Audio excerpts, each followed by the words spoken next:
So you've noticed that your church is kind of getting full, or at least at your current rate of growth, you expect to be full in the next year.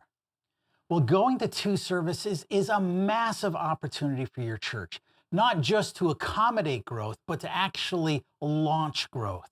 It is entirely possible that when you go to two services, you fill both services almost as soon as you launch them. Now, most churches don't experience this opportunity because they kind of do things wrong. I used to pastor a church that before I got there, two of my predecessors had tried and failed to go to two services. That was a bit of a steep climb for me to give it try number three. What usually goes wrong with a church that goes to two services is this. A church finds itself at about 80% full capacity. Now, you may have heard about the 80% rule that once your church is 80% full, that it's really, really difficult to grow beyond that. And if you're wondering why that is, the reason why 80% full is that the average family, when they come into your church, they're not looking for 4 seats scattered around the room. They're looking for a block of 4 seats. And once you're 80% full, yeah, there's plenty of single seats, maybe a couple of doubles around, but you're not able to find blocks of seats for a family to sit in. And so when a family comes and mom and dad have to take half the kids and split up and sit in different areas, that's just really not a positive experience. And it kind of lets them know that this church is too full for them. That's why 80% full is the limit.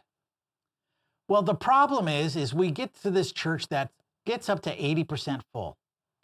And we think, okay, why don't we launch two services? And we'll do our very best to take that 80% full room and divide it exactly in half. And let's just say, hypothetically, you were successful. You managed to go to two services and divide your congregation exactly in half. Well, there you go from an 80% full room to two 40% full rooms. Now, if you're used to an 80% full room, and then next Sunday it's only 40% full, that's terrible. All of a sudden, the energy that used to be in the room is gone. Now there's far more empty seats than there are full seats, and the energy is just sucked right out of the room. The momentum is sucked right out of the room. The congregation morale just drops. Like, it's not a positive experience. And people who were behind you when it came to the idea of going to two services are now starting to change their mind that, you know what, this looks terrible. And it gets worse from that, because no matter who you are, you're never going to be able to split your congregation exactly in half. So you're not going to go from an 80% room to two 40% full rooms.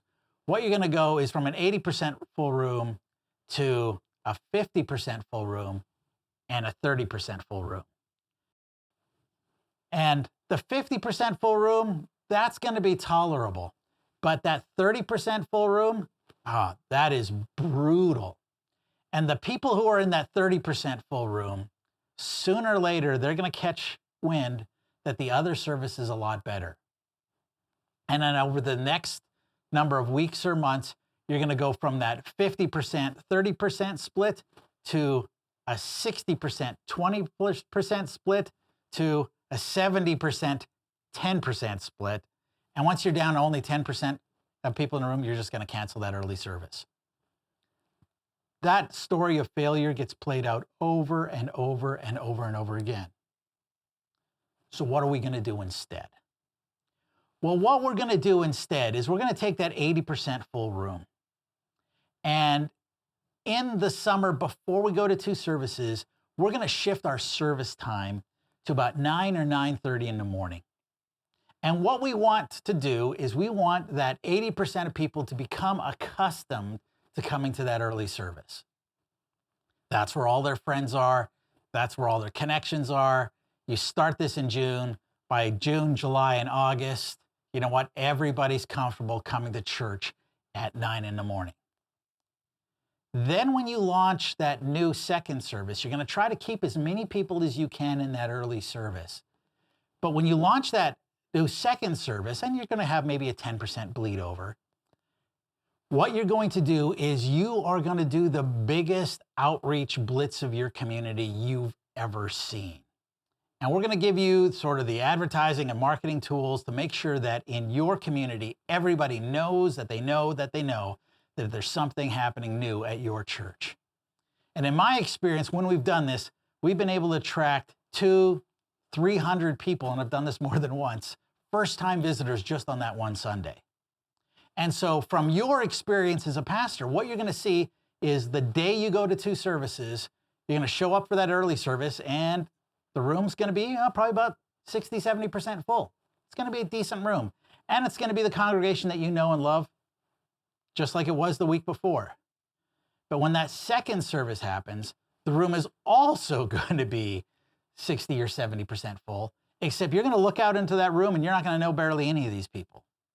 We're just taking the very best church planting strategies out of their playbook and putting them into ours. If you bring out 100 or 200 first-time visitors on a single weekend, you're going to have a lot of things already in place to make this work. You're going to have small group leaders already trained and prepared and ready to receive incoming members. You're going to have all your volunteering opportunities already lined up. And you're going to have volunteers from the first service serving in the second service. So you're going to have a lot of things prepared for that day. But if you are prepared for those people are going to come in. They're going to find the church ready for them. They're going to find volunteer opportunities ready for them. They're going to have small groups ready for them. And all of a sudden, your church has practically doubled in a single Sunday. Now, all this background work to get the small groups and the volunteering prepared, okay, that's going to take time, which is why we're starting this almost a year in advance. In the next few sessions of this training, we're going to go through a list of different things you can do in advance to prepare for that big day. So we're going to focus on how you can cast vision and get people in your congregation 100% behind you. We're going to talk about how you can reform your church culture so it's a healthy culture that is eager to accept and interact with newcomers. We're going to talk about how you can raise up and train a new batch of small group leaders who are ready and prepared to receive newcomers. We're going to talk about doing some major transformations in your volunteer culture to get ready to go to 2 services. It's 2 services, that's twice as much work. We've got a lot of work to do in our volunteer systems. And not only to prepare to have the volunteers ready for the second service, but to have our volunteer intake systems ready so when those new people come, we can get them plugged in and serving as soon as possible. And lastly, we're going to be reviewing some key outreach strategies so you can make sure that your community knows that they know that they know that there's something new and exciting happening at your church, and you're able to attract that 100 to 200 first-time visitors. You stay along with this program, and I am sure that you're going to see great things in the months to come.